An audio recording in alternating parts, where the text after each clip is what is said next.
नमस्कार नमस्कार नमस्कार। कैसे हैं आप सभी लोग? सभी को बेहद प्यार भरा नमस्कार। उम्मीद है सारे साथी शानदार जबरदस्त जिंदाबाद होंगे। सारे मेरे भाई आ जाएंगे, जल्दी से उपस्थित हो जाएंगे, फटाफट से जुड़ जाएंगे। ठीक है, शनिवार को क्लास हो नहीं पाई थी, मैं अवेलेबल नहीं था, थोड़ा सा इमरजेंसी काम था तो बाहर था। ठीक, सारे भाई आ जाए। निर्वाचन की अधिसूचना और तिथियों पर ही हम बात चल रही थी हमारी, और मैं इसी को आगे बढ़ाने वाला हूं। जल्दी से सारे के सारे भाई जुड़ जाएंगे, फटाफट से आ जाएंगे। सभी को राम राम नमस्कार, स्वागत है। कैसे हैं आप लोग? चलें आगे। निर्वाचन की अधिसूचना और तिथियों पर बात चल रही थी। प्रणाम प्रणाम भाई। अभिषेक यादव, प्रियंका शर्मा, सीटू राजपूत, ठीक, सभी भाइयों को, शिवा चौहान, रोशनी, रुखसर, डुग्गू, सारे भाई ठीक ठाक हैं? ठीक है, गुड आफ्टरनून, गुड आफ्टरनून।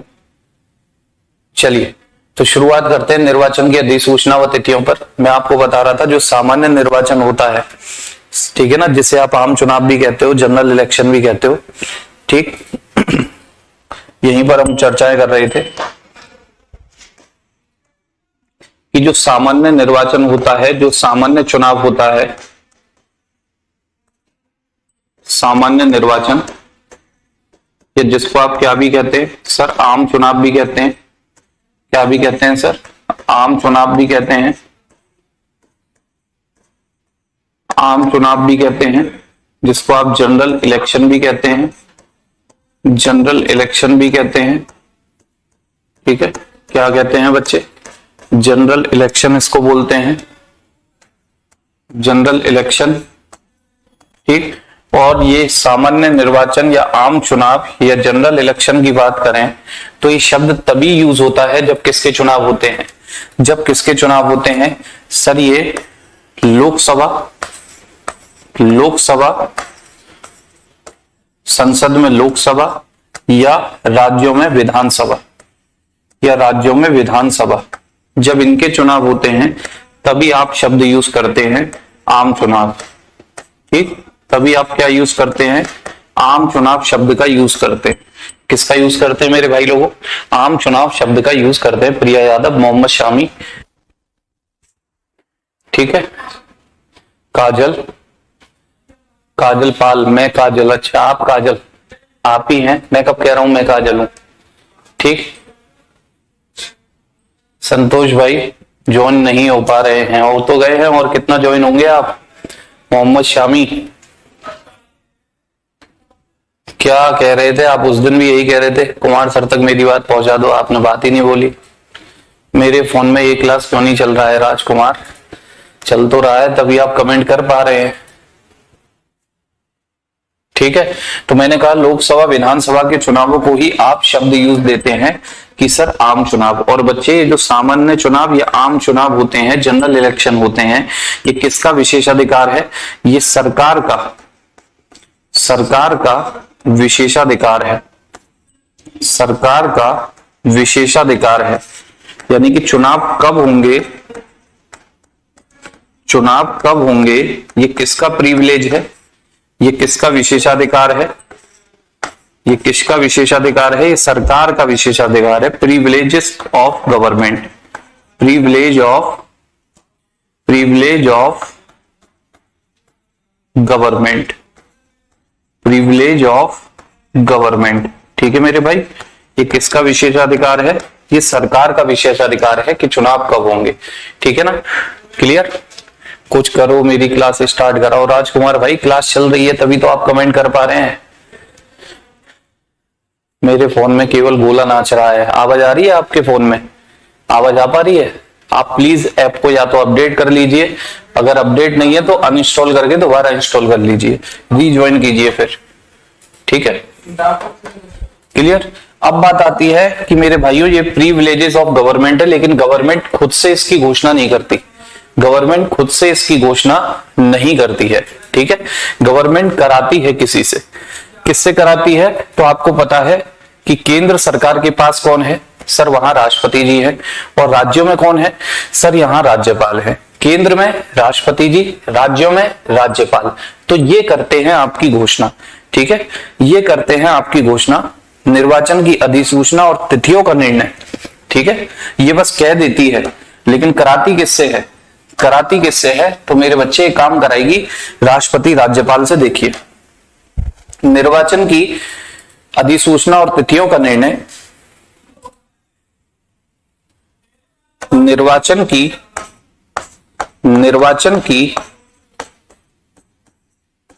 अधिसूचना, निर्वाचन की अधिसूचना यानी कि नोटिफिकेशन, अधिसूचना का मतलब होता है नोटिफिकेशन, और तिथियों का निर्णय, तिथियों का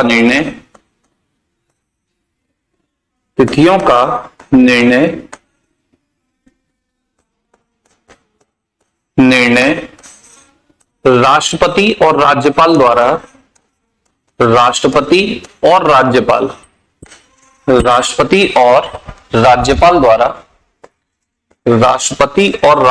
द्वारा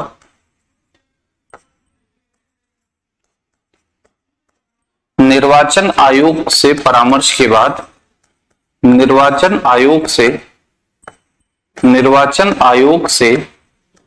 परामर्श के बाद, निर्वाचन आयोग से परामर्श के बाद, परामर्श का मतलब होता है सलाह, एडवाइस, परामर्श के बाद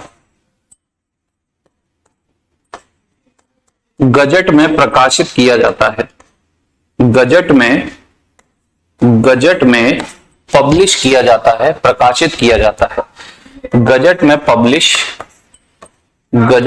पब्लिश यानी कि प्रकाशित किया जाता है, प्रकाशित किया जाता है, गजट में प्रकाशित किया जाता है। तो एक एक शब्द पे ध्यान से गौर करना।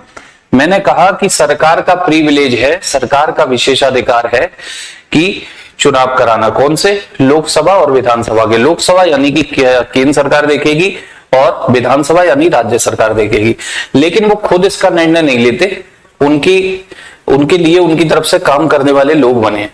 ठीक है, तो भैया केंद्र में लोकसभा का चुनाव कराना है, केंद्र में लोकसभा का चुनाव कराना है, केंद्र में लोकसभा का चुनाव कराना है, तो निर्णय कौन लेगा?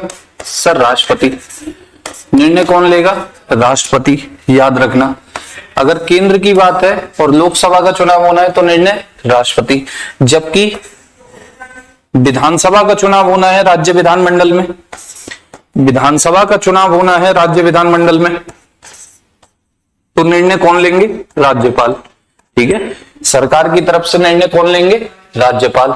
ठीक, गजट का मतलब होता है न्यूज़पेपर। गजट का मतलब ऐसे समझें कि सरकार का न्यूज़पेपर है, सरकार अपनी जो भी कानून वगैरह जो भी सूचनाएं होती हैं वो इसी में पब्लिश कराती है, इसे सरकार का न्यूज़पेपर समझे।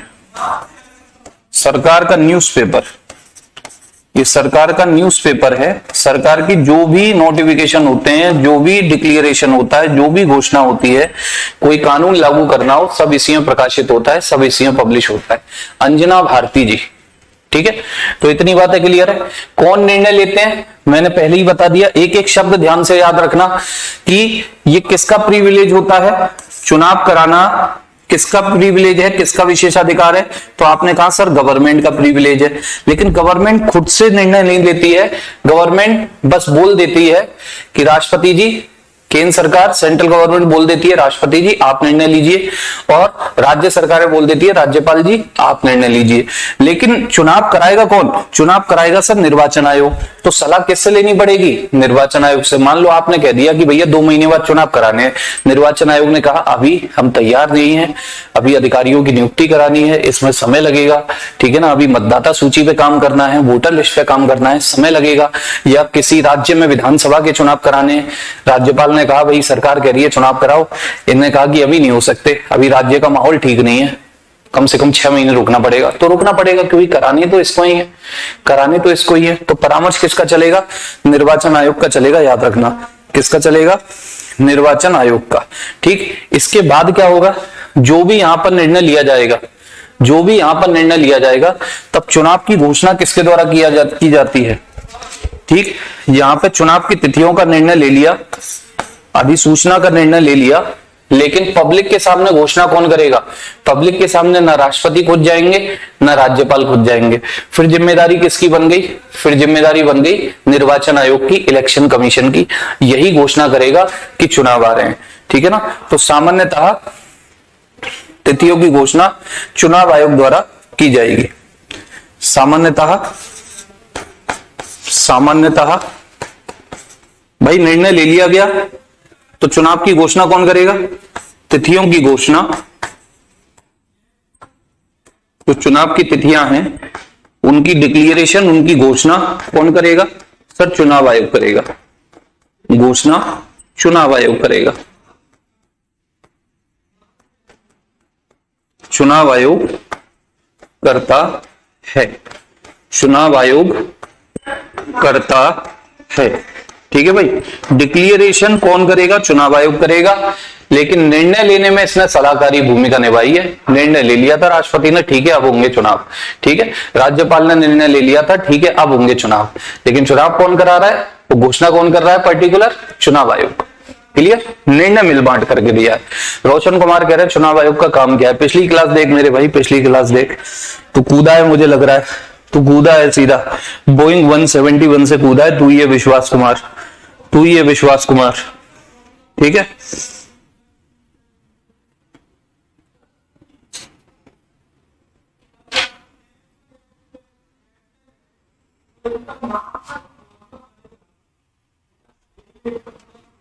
ठीक, चलिए तो मैं एक लाइन यहां पर लिखता हूं आपके लिए बेहद खास। अतः चुनाव आयोग का कार्य, चुनाव आयोग के बहुत सारे कार्य मैंने आपको बताए थे, ठीक है। चुनाव आयोग का कार्य चुनावों का, निर्वाचन आयोग कह लो, चुनाव आयोग कह लो, बात एक ही है। चुनावों का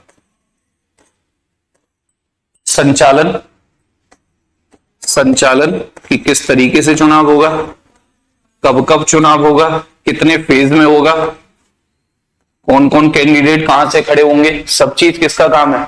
सब चीज किसका काम है? सब चीज चुनाव आयोग का कार्य चुनावों का संचालन और पर्यवेक्षण करना है। और पर्यवेक्षण का मतलब होता है निगरानी, ठीक है भाई। कोई चीटिंग से तो, धांधली से तो नहीं जीत रहा है, कोई बेईमानी तो नहीं कर रहा है, कोई जितना उसे खर्चा अलॉट हुआ है उससे ज्यादा तो खर्च नहीं कर रहा है, क्योंकि विधायक सांसद के चुनाव में खर्चे की लिमिट होती है, कहीं कोई उससे ज्यादा तो खर्च नहीं कर रहा, ठीक। निगरानी करना है, निगरानी करना है। जबकि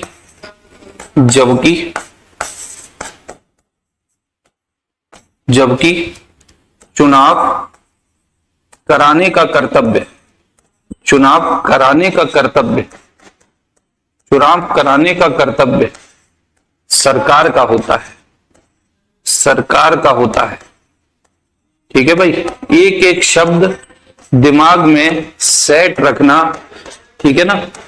कर्तव्य किसका है? कि समय से चुनाव हो, 5 साल होने को आ रहे हैं, तो भैया कर्तव्य है किसका? सरकार का। सरकार की ड्यूटी है कि उसे चुनाव कराने चाहिए, चुनाव में दोबारा जीतती है तो दोबारा आ सकती है। लेकिन चुनाव का निर्णय सरकार ने, राष्ट्रपति जी केंद्र के लिए, राज्यपाल राज्य के लिए, इन पर छोड़ रखा है। ये निर्णय लेंगे चुनाव आयोग की सलाह से, और फिर ये चुनावों का क्या करेगा? संचालन करेगा, चुनाव कराएगा और पर्यवेक्षण यानी निगरानी करेगा कि ठीक तरीके से चुनाव हो रहे हैं कि नहीं। बताएं, इतनी बात क्लियर है? डन करें, फिर हम आगे चलते हैं अब आर्टिकल 325 की तरफ।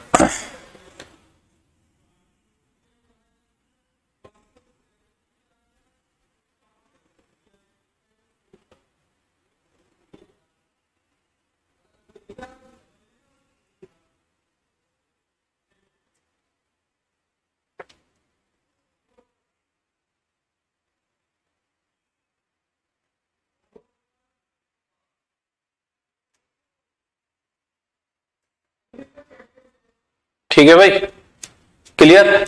अब चले आर्टिकल 325। 325 क्या कहता है? 324 की कहानी थी।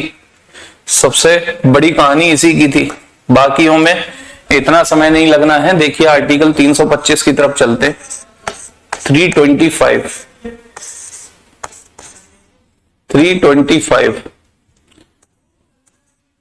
आर्टिकल 325 कहता है कि मतदाता सूची और उसमें नाम शामिल करने के लिए अपात्रता का दावा।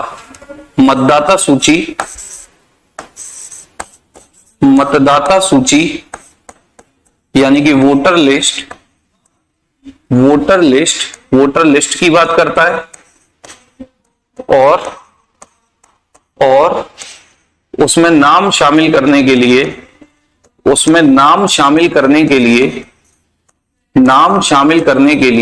अपात्रता का दावा।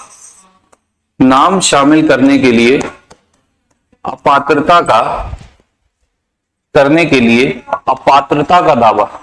सर इसका मतलब क्या है? सर ठीक है, वोटर लिस्ट तो समझ में आ गया सर। लोकसभा के चुनाव में भी वोटर लिस्ट होती है, विधानसभा के चुनावों में भी वोटर लिस्ट होती है, लेकिन अपात्रता के दावे से क्या मतलब है? C2 राजपूत जी शुरू हो जाएगी, परेशान ना हो। चाहे तो आप संविधान की क्लास ना लें, जब मूल विधि शुरू होगी तब आ जाना, लेकिन ये क्वेश्चन मुझसे बार बार पूछने की जरूरत नहीं है। ऐसी हरकतें ना करें कि आपका कोई एग्जाम सिर पे आ चुका है और मूल विधि आपको कल ही चाहिए। ठीक है, चीजें चल रही हैं सिस्टमेटिक वे से, इसी सिस्टमेटिक वे से चलेंगी। जब शुरू करनी होगी तब मैं शुरू कर दूंगा। मतदाता सूची यानी वोटर लिस्ट और उसमें नाम शामिल करने के लिए अपात्रता का मतलब होता है, ठीक है ना, अपात्रता का मतलब होता है कि कोई व्यक्ति एलिजिबल ना हो। क्या वोटर लिस्ट में नाम ऐड करने के लिए कोई व्यक्ति एलिजिबल ना हो? मतलब क्या है सर? मान लो आपसे कोई कह दे कि आप इस जाति के हो, आप वोट नहीं डालोगे। तो आपसे कोई कह दे अरे आपका धर्म ये वाला है, आप वोट नहीं डालोगे।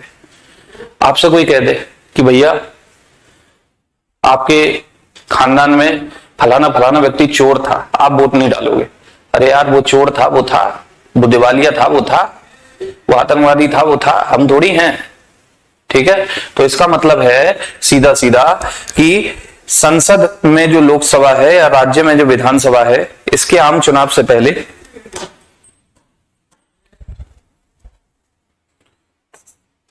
संसद में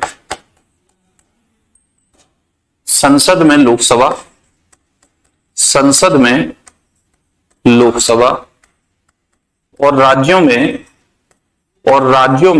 विधानसभा के आम चुनावों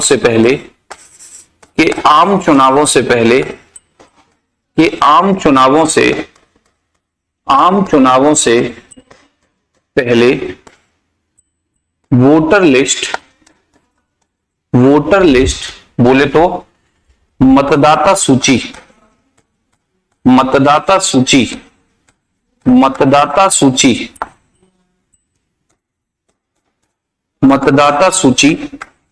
या निर्वाचक नामावली, बात एक ही है। निर्वाचक नामावली में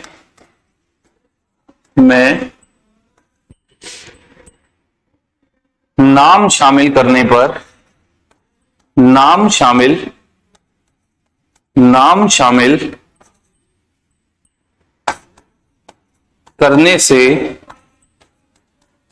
करने से निम्न के आधार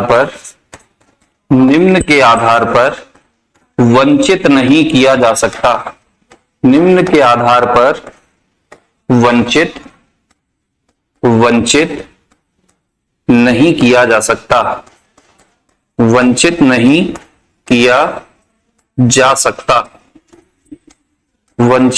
किया जा सकता। सर किसके आधार पर वंचित नहीं किया जा सकता? जो मैंने अभी आपको बताए थे। क्या क्या? कि सर धर्म, जाति, लिंग, जन्म स्थान, ठीक है ना, धर्म, जाति, धर्म कि भैया आप इस धर्म के हो, आप वोट नहीं डाल पाओगे, या जाति या लिंग, ठीक है, आप ना पुरुष हो ना महिला हो, आप वोट नहीं डाल पाओगे, ठीक है ना, या मूल वंश कि भैया आप जो हैं, आपके घर खानदान में कोई व्यक्ति चोर रहा है, आप वोट नहीं डालोगे, अरे जो वो थे चोर, हम थोड़ी हैं, वो थे आतंकवादी, हम थोड़ी हैं, ठीक है ना। खानदानी है तो क्या हुआ, मूलवंश एटसेट्रा के आधार पर अपात्र नहीं होगा, के आधार पर अपात्र नहीं होगा, अपात्र नहीं होगा, ठीक है ना। आप मना नहीं कर सकते कि आप इस धर्म के हो, वोट नहीं डालोगे, आपका नाम नहीं चढ़ेगा। आप इस जाति के हो, आप वोट नहीं डालोगे, आपका नाम नहीं चढ़ेगा।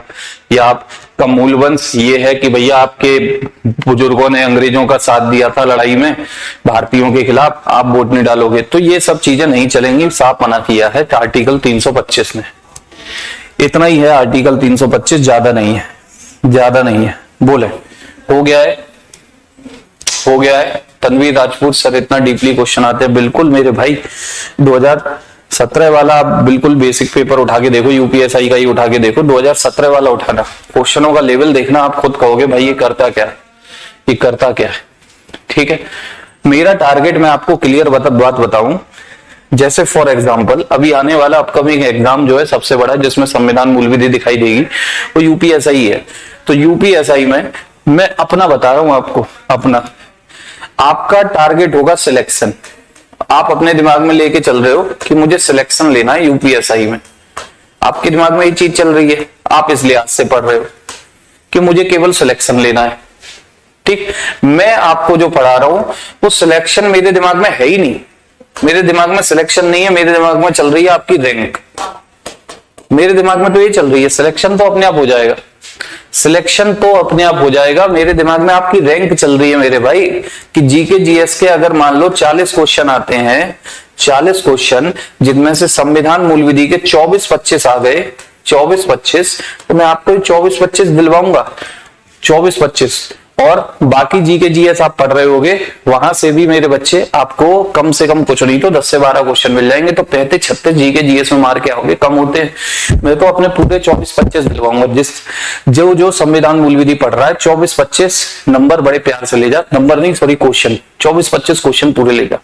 यानी कि अगर मैथ बढ़िया कर दी आपने, रीजनिंग बढ़िया कर दी, हिंदी बढ़िया कर दी, तो अपने दिमाग में एक ही टारगेट लेके चलना, एक ही टारगेट।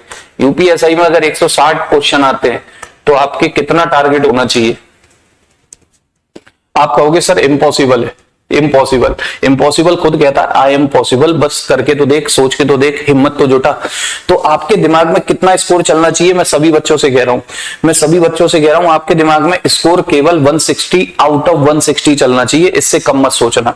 जिसने सोची कि 140 पे हो जाएगा, 130 पे हो जाएगा, मैं बता रहा हूं 130 वाले के 100 रह जाएंगे, 140 वाले के 105 रह जाएंगे, और पता चलेगा 2-4 नंबर से चूक गया, 2-4 नंबर से चूक गया। जब आपके दिमाग में तैयारी चलेगी 160 आउट ऑफ 160, 160 आउट ऑफ 160, यानी मैथ में पूरे ठोकने, रीजनिंग में पूरे ठोकने, और साथ में हिंदी में पूरे ठोकने, और जीके जीएस में मैक्सिमम से मैक्सिमम ठोकने, मैक्सिमम से मैक्सिमम। और मैं तो गारंटी दे रहा हूं आपको, मेरी संविधान मूल विधि 24-25 देगी आपको, पूरे 24-25 ले जाना, एक क्वेश्चन नहीं छोड़ूंगा, एक क्वेश्चन, सिंगल क्वेश्चन अगर बच जाए मेरी क्लास से तो मुझसे आगे कह जाना जितेश सर ये आया था बाहर से। मैं आपसे इतना कह रहा हूं, बस आपके दिमाग में एक ही टारगेट होना चाहिए 160। जिस बच्चे के दिमाग में 160 है उसका सिलेक्शन हो गया, उसका सिलेक्शन हो गया, उसका सिलेक्शन कोई रोक ही नहीं रहा है, कोई सिंगल बंदा नहीं रोक सकता उसका सिलेक्शन, में बता रहा है, ठीक है ना। लेकिन जिसके दिमाग में चल रही है कि मुझे 120, 105, 110, भाई दूर हो, कोई भला नहीं हो पाएगा। आप यही कहते रह जाओगे कि वैकेंसी आई थी, वैकेंसी चली भी गई, और हम हाथ पे हाथ धरे बैठे रह गए। क्लियर?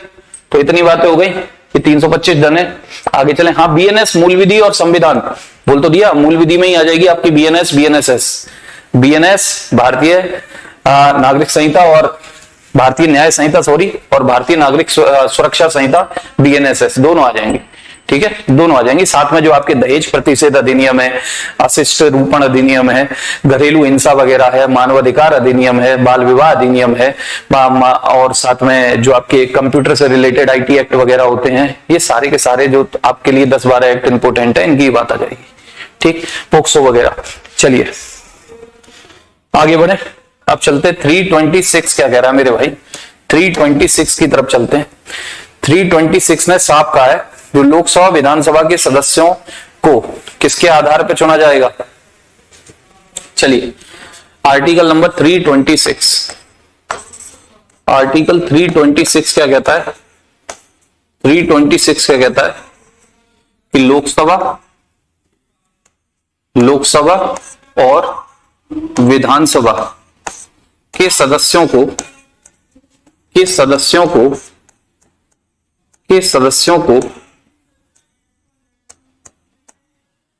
प्रत्यक्ष निर्वाचन यानी कि डायरेक्ट इलेक्शन, प्रत्यक्ष निर्वाचन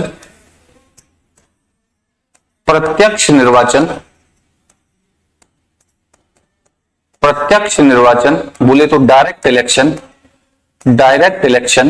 प्रत्यक्ष निर्वाचन का मतलब होता है डायरेक्ट इलेक्शन।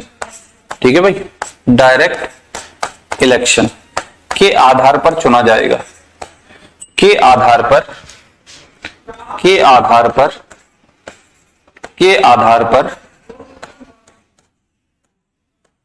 चुना जाएगा।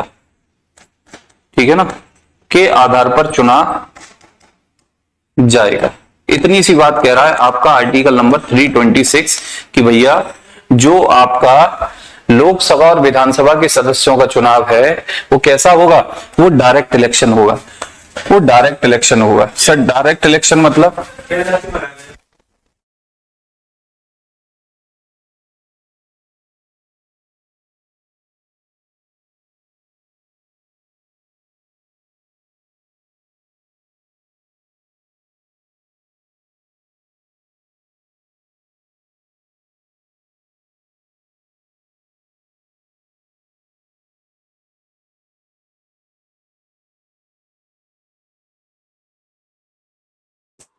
खुशबू जी, रैंक को बढ़ाने के लिए क्या करें? रैंक को बढ़ाने के लिए अपनी टीम फैकल्टी पर विश्वास करो। आप जहां भी जोन सा सब्जेक्ट पढ़ते हो आप उस पर बिलीव करो, विश्वास करो।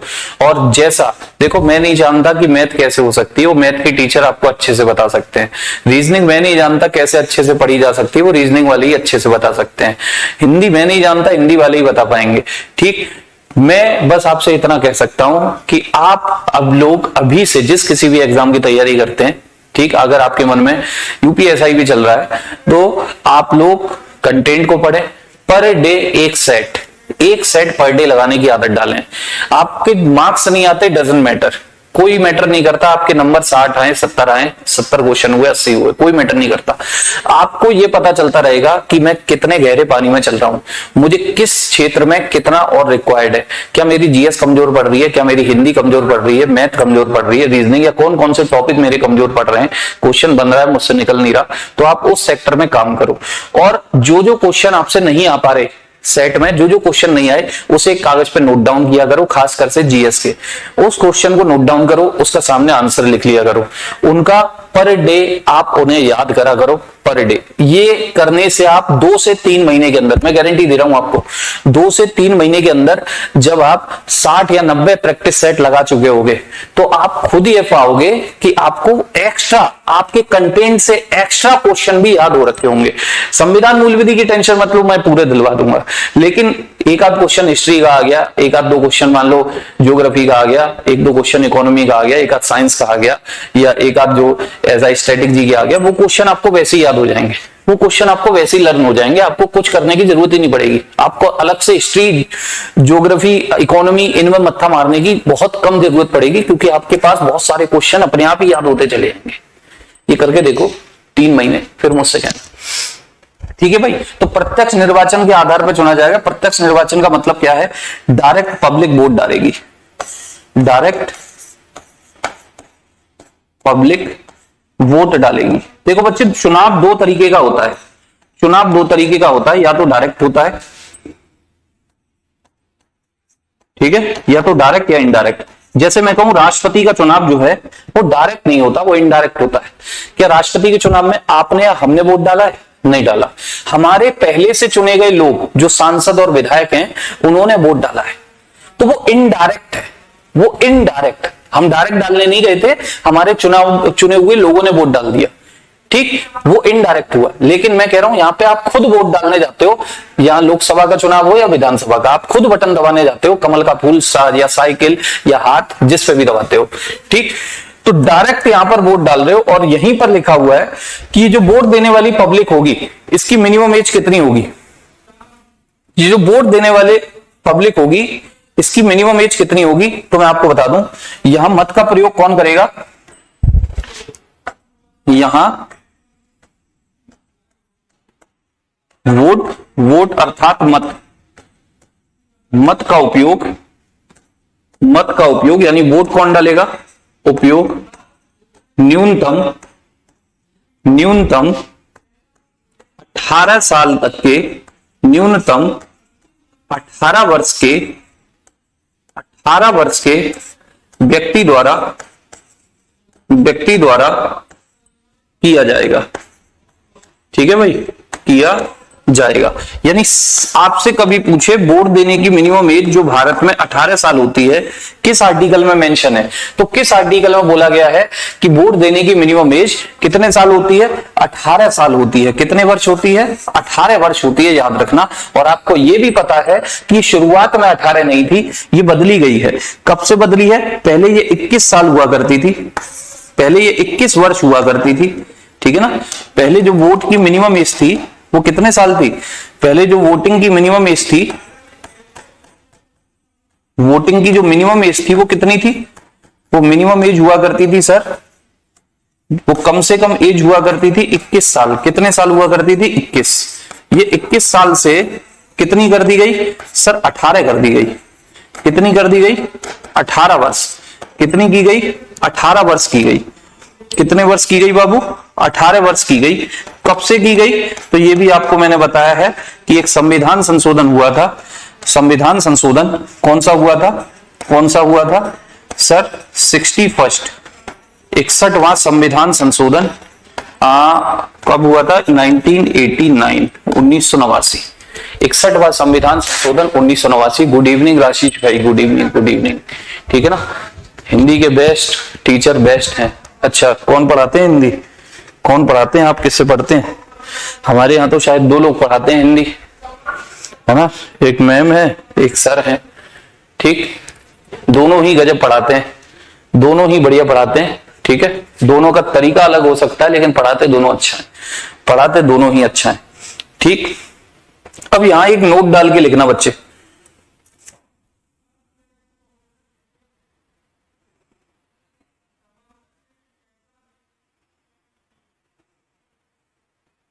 ठीक है। अब यहां एक क्या कहना, नोट डाल के लिखना, इसी 326 के बाद ही है, एक नोट डाल के लिखना। क्या लिखोगे, अगर कोई अनिवासी है यानी कि नॉन रेजिडेंस है, अनिवासी का मतलब होता है जो भारत में निवास नहीं करता। ठीक है ना, कह सकते हो भारतीय नहीं, जो क्या नहीं है, भारतीय नहीं है, जो क्या नहीं है, भारतीय नहीं है। ठीक है, या नॉन रेजिडेंस मतलब वो भारत में रहता ही नहीं है। अब भारत में नहीं रहता, भारतीय है ही नहीं, तो भैया वोट कौन डालते हैं सर, सिटीजन डालते हैं, नागरिक डालते हैं। कोई भारतीय नहीं है वोट डाल लेगा, बिल्कुल नहीं। मान लो किसी को आपने अयोग्य घोषित कर दिया, डिस्क्वालीफाई कर दिया, डिस्क्वालीफाई, फर्जी वोट डालता था, बहुत बार पकड़ा गया, फर्जी वोट डालता था, बहुत बार पकड़ा गया, फेक वोट डालता था, बहुत बार ये व्यक्ति पकड़ा गया। ठीक, अयोग्य। या मान लो कोई अपराधी है, अपराधी कह दिया कि भैया ये 5 साल से ज्यादा वाले जो अपराधी हैं वोट नहीं डालेंगे, 5 साल से ज्यादा के जो मुकदमे चल रहे हैं जिन पर, वो वोट नहीं डालेंगे। ठीक है ना, 5 साल से ज्यादा के जो मुकदमे हैं जिन पर, वो वोट नहीं डालेंगे, अपराधी हो गए आप। ठीक, या मान लीजिए आप हो गए अनसाउंडेड माइंड, हिंदी में क्या कहेंगे इसे, हिंदी में बोलेंगे विकृत चित्त। ठीक है, विकृत चित्त यानी कि पागल कह सकते हो, पागल। अनसाउंडेड माइंड, पागल है व्यक्ति, समझ ही नहीं है उसे किसे वोट देना है किसे नहीं, तो क्या ही मतलब है उसके वोट का। ठीक है ना, क्योंकि वोट देने का मतलब आप समझदार हैं, आप अपनी समझ से अपने प्रतिनिधि को चुन रहे हैं।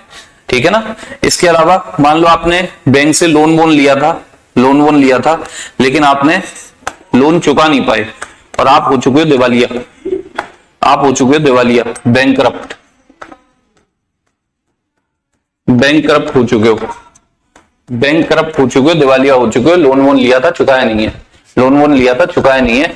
तो भैया इनको वोट देने से क्या किया जा सकता है, इनको वोट देने से क्या किया जाएगा, इन्हें वोट देने का अधिकार नहीं होगा, इन्हें वोट देने का अधिकार नहीं होगा। ठीक, इन्हें वोट देने का अधिकार, इन्हें वोट देने का अधिकार, वोट देने का अधिकार नहीं होगा, वोट देने का अधिकार नहीं होगा, इन्हें क्या नहीं होगा, वोट देने का अधिकार नहीं होगा, तथा इनके लिए, तथा इनके लिए, तथा इससे संबंधित विधि, तथा इससे संबंधित विधि, विधि यानी कि कानून, तथा इससे संबंधित विधि विधानमंडल द्वारा बनाई जा सकती है, विधि विधानमंडल, विधानमंडल द्वारा, विधानमंडल द्वारा बनाई जा सकती है, विधानमंडल द्वारा बनाई जा सकती, बनाई जा सकती है। ठीक है भाई, विधानमंडल द्वारा बनाई जा सकती है। अब मैंने यहां विधानमंडल लिखा है, आपको मैं जबकि शुरुआत में ही पढ़ा चुका हूं कि विधानमंडल का मतलब क्या होता है, आपको मैं शुरुआत में ही पढ़ा चुका हूं कि विधानमंडल का मतलब क्या होता है।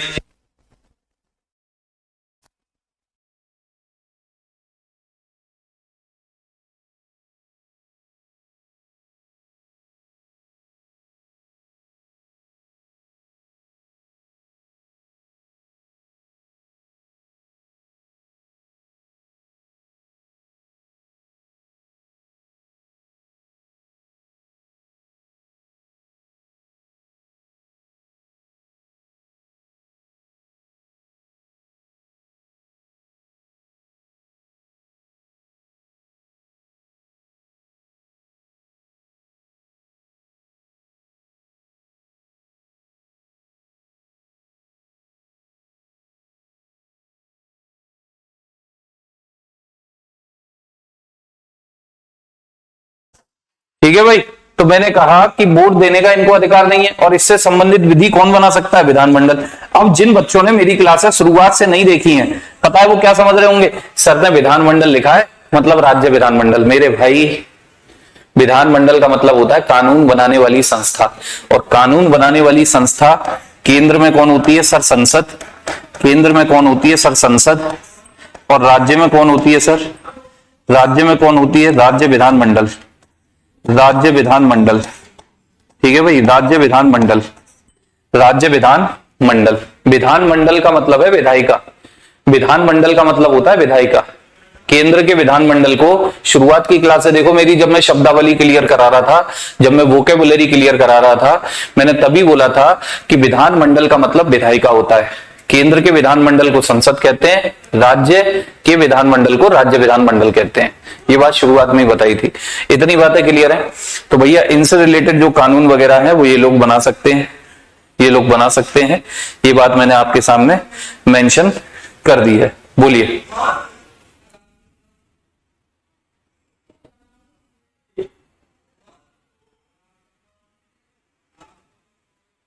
क्लियर? चले आगे 327 पे चले, 327 पे चले, 327 पे चले। बोले थम्स अप कीजिए एक बार से जल्दी से फटाफट।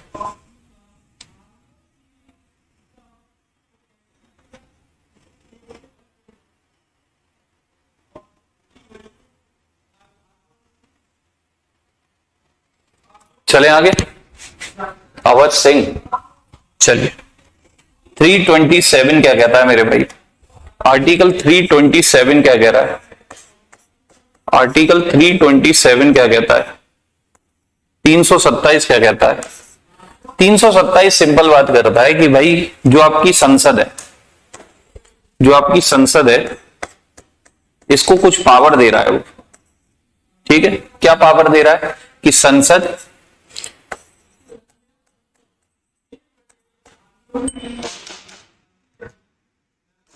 संसद ऐसे ना लिखें, ऐसे लिखें।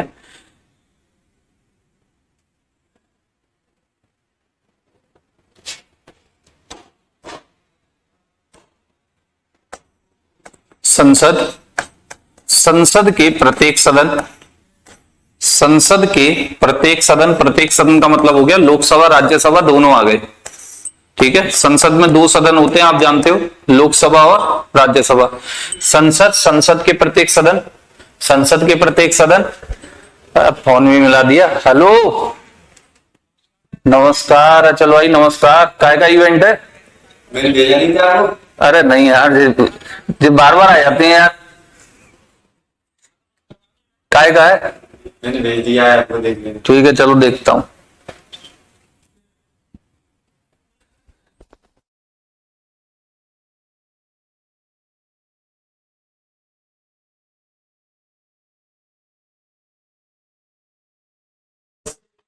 संसद के प्रत्येक सदन और राज्य विधानमंडल के, और राज्य विधानमंडल के स्टेट लेजिस्लेचर के, कितना आया सर? देखूंगा तो सही अभी उसे, तभी तो लूंगा। राज्य विधानमंडल के, राज्य विधानमंडल के प्रत्येक सदन यानी कि विधानसभा और कहीं कहीं विधान परिषद है तो उसकी बात, ठीक है, कि प्रत्येक सदन, राज्य विधानमंडल के प्रत्येक सदन के लिए, प्रत्येक सदन के लिए परिसीमन, मतदाता सूची इत्यादि के लिए विधान बना सकती है। के लिए परिसीमन, परिसीमन का मतलब मैं आपको लास्ट क्लास में बता चुका हूं, बाउंड्री, परिसीमन और मतदाता सूची के लिए, मतदाता सूची के लिए, मतदाता सूची के लिए विधान बना सकती है, मतदाता सूची के लिए विधान बना सकती है। विधान का मतलब होता है कानून, बना सकती, मतदाता सूची एक्स्ट्रा के लिए, एटसेट्रा के लिए क्या बना सकती है भाई? एटसेट्रा, और लिख लेना, एटसेट्रा के लिए विधान बना सकती है, एटसेट्रा के लिए विधान, विधान बना सकती है, बना सकती है, बना सकती है। ठीक है मेरे भाई, अब आपका दिमाग थोड़ा घूमेगा क्योंकि मैं जानता हूं घूमना भी चाहिए। यहां मैंने कहा कि भाई संसद को ये पावर दी जा रही है कि संसद जो है अपने प्रत्येक सदन, अपने प्रत्येक सदन का मतलब है लोकसभा और दूसरा होता है राज्यसभा, ठीक, साथ में राज्य विधानमंडल के प्रत्येक सदन, राज्य विधानमंडल के प्रत्येक सदन का मतलब है विधानसभा और जहां जहां भी विधान परिषद है उसकी बात, ठीक। इनके लिए परिसीमन, परिसीमन का मतलब होता है बाउंड्री, बाउंड्री, बाउंड्री का मतलब मैं आपको पहले ही बता चुका हूं कि भैया यहां तक का क्षेत्र इस सीट का होगा, यहां तक का क्षेत्र उसका। जैसे आपने किसी भी जिले में ऐसा नहीं है कि एक ही सीट होती है लोकसभा की, 4-4, 5-5, 6-6 सीट होती है। जैसे आगरा में लोकसभा की 9 सीटें, ठीक है ना, आगरा में, सॉरी, आगरा में जो आपकी विधानसभा की सीटें हैं वो 9 है, ठीक। उत्तरी विधानसभा, दक्षिणी विधानसभा, पूर्वी विधानसभा, पश्चिमी विधानसभा, मध्य विधानसभा, ऐसे करके ग्रामीण विधानसभा। तो सबका क्षेत्र डिसाइड है कि भाई यहां तक की पब्लिक तेरी है, यहां तक की पब्लिक तेरी सीट में, यहां तक की पब्लिक तेरी सीट में। तो ये जो परिसीमन किया है इसके लिए कानून कौन बना सकती है? संसद। साथ में मतदाता सूची के लिए भी कानून कौन बना सकती है? संसद। और किन किन के लिए? चाहे संसद की बात हो चाहे राज्य विधानमंडल की बात हो, ठीक। तो संसद की बात हो चाहे राज्य विधानमंडल की बात हो, और दोनों ही सदनों की बात हो रही है, इनके लिए बाउंड्री वगैरह बनाना कि इतना क्षेत्र इस सीट में आएगा, इतना हिस्सा इस सीट में आएगा, और साथ में वोटर लिस्ट, इसके लिए कानून कौन बना सकती है? संसद। अब पिछली स्लाइड आपने देखी तो आपका चक्कर बिन्नी दिमाग घूम रहा होगा। सर आपने यहां लिखा था कि इन लोगों को वोट देने का अधिकार नहीं है और इस बात से संबंधित विधान संसद बनाएगी, साथ में राज्य विधानमंडल भी बना सकता है, लिखा था। लेकिन यहां मैं कह रहा हूं अब इनको वोट देने का अधिकार नहीं है, मतलब ये किसमें शामिल नहीं है? सर ये वोटर लिस्ट में शामिल नहीं है। कहीं ना कहीं मुद्दा तो वोटर लिस्ट का फंस गया। आप कह रहे हो कि सर ये वोटर लिस्ट में शामिल नहीं है, और यहां लिखा है कि इनके लिए कानून संसद और राज्य विधानमंडल दोनों बना सकते हैं, जबकि आप यहां लिख रहे हैं कि केवल कौन बनाएगा, संसद। ठहर जाओ, रुक जाओ, 328 भी होता है। 328 में साफ कहा गया है कि अगर संसद विधान नहीं बनाती है, अगर संसद विधान नहीं बनाती है तो राज्य विधानमंडल विधान बना सकता है। अगर संसद विधान नहीं बनाती है, संसद ने मान लो कि अलग अलग राज्यों के लिए, यूपी के लिए मान लो, यूपी के लिए ना तो परिसीमन से संबंधित कोई विधान बनाया, ना मतदाता सूची का विधान बनाया, तो यूपी का राज्य विधानमंडल खुद भी बना सकता है, खुद भी बना सकता है। ठीक है, यूपी का राज्य विधानमंडल खुद भी बना सकता है। इसलिए मैंने यहां पर केवल संसद नहीं लिखा था, दोनों लिखा है। अभी 328 है, 329 है, थोड़ी मतदाता, ये निर्वाचन आयोग के फैक्ट्स हैं, वो मैं आपको दूंगा अगली क्लास में, और अगली क्लास में ही ये भी बताऊंगा परिसीमन आयोग क्या होता है, उसकी भी चर्चा शुरू कर देंगे। तो मॉक टेस्ट लगाएंगे, लेकिन परिसीमन आयोग को खत्म करने के बाद, और जब इतना हो जाएगा तब हम संविधान को शुरुआत से स्टार्ट करेंगे, क्योंकि जितना भी लिंक क्लासें थी, लिंक का मतलब एक दूसरे पे आधारित, शुरुआत हमने की थी संघ और एकात्मक, संघात्मक एकात्मक व्यवस्था से, तो उसको हम लिंक करते हुए चीजों को पढ़ते हुए आ रहे थे। यहां तक जो हमने निर्वाचन आयोग देख लिया, अभी थोड़ा रह गया, साथ में परिसीमन आयोग, इसके बाद में हम उन निचोड़ों को खत्म कर देंगे।